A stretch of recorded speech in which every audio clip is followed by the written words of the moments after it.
After the dashboard, we move to the first major stage of the machine learning lifecycle within WizeMLOps, which is the Data Sources module. Through this module, users can connect and manage different types of data sources that can subsequently be used for machine learning experiments.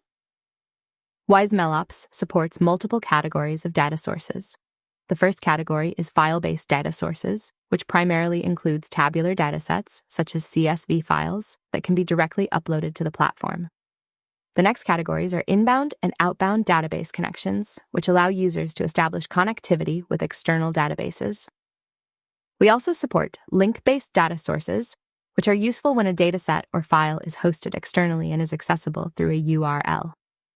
For example, if a file is hosted at an accessible URL, the user does not necessarily need to manually download and upload that file. Instead, they can provide the corresponding link while creating the data source, and WizeMLOps can use that link to access the required dataset. Coming back to the file-based data source, as discussed earlier, this option is primarily intended for tabular datasets such as CSV files. Creating a file-based data source is straightforward. The user begins the workflow by selecting the option to upload a file and then provides an appropriate name for the data source. The user can select the required file from their local storage and upload it directly into the platform. Once the tabular data source has been provided, WizeMLOps also gives users the ability to transform or prepare the data using the integrated notebook environment. When the user selects Open Notebook, a Jupyter Notebook instance becomes available directly within the application. For example, if we execute this command, we can see that the code written in the notebook is executed and the corresponding data frame is displayed. The uploaded tabular dataset is therefore directly accessible within the Jupyter Notebook environment. Users can perform the transformations they require, such as data cleaning, pre-processing, feature modifications, or other custom operations, depending on their machine learning requirements. Once the required transformations have been completed, the user can simply click Apply Changes. This allows the transformations performed within the notebook environment to be applied back to the selected data source. All changes introduced by the user are then applied and saved as part of the updated data source. Once this step is completed, the user can proceed by clicking Next and finally save the configured data source within WizeMLOps. Another important capability available for file-based data sources is the EDA section. Users can generate an EDA report for an individual data source directly from this interface. EDA stands for Exploratory Data Analysis. Once the EDA report has been generated, this is how the report appears within the platform.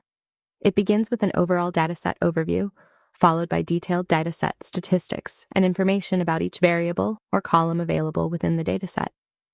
For every variable, users can view relevant statistical information along with visual representations. This provides users with a much clearer understanding of the structure, distribution, quality, and characteristics of their dataset before they proceed with model development. If we scroll further through the EDA report, after reviewing the individual variables, we can also see a correlation heat map. The heat map helps users understand the relationships between different variables and how strongly those variables may be correlated with each other or with the target variable. Along with the visual heat map, WizeMLOps also provides a corresponding table containing the numerical correlation values. This gives users both a visual and numerical perspective of the relationships present within their dataset. Towards the bottom of the EDA report, users can also review sample records from the dataset, including the first 50 and last 50 rows.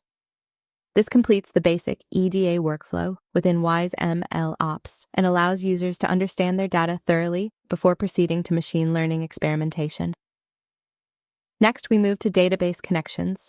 This capability allows users to configure external databases through a simple connection form. For example, if we select an inbound database connection, a configuration form is displayed to the user. The user can first select the type of database they want to connect. They can then provide the required connection details, including the database host, port, database name, username, and password. Once the configuration has been provided and saved successfully, the database connection is added to the table. The user can then select the Tables option to view the tables available within the connected database. After selecting a particular table, the user can choose Show Columns to view the columns available within that table. The required table and columns can then be selected and saved for further processing within the WizeMLOps platform. WizeMLOps also provides a database query module.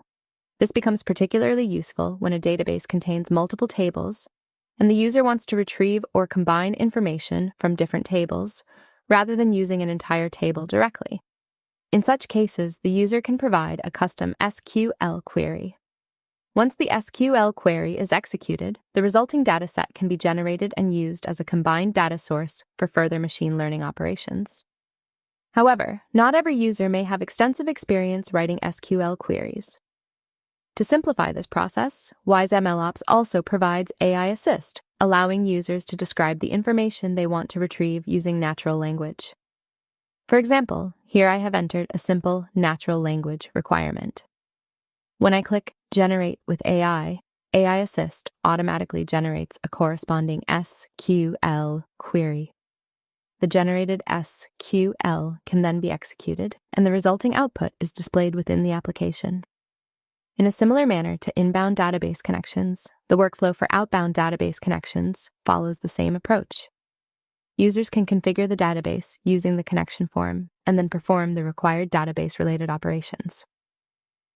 The final data source category we will look at is the link-based data source. As discussed earlier, if a file is hosted externally and is accessible through a URL, WizeMLOps can directly access that file using the provided link. The creation workflow remains simple. We select External Link, provide an appropriate name for the data source, enter the URL where the dataset is hosted, and optionally provide a description for easier identification. Once these details are provided, the data source can be saved and will appear within the list of available data sources. An EDA report can also be generated for a supported linked dataset in a similar manner.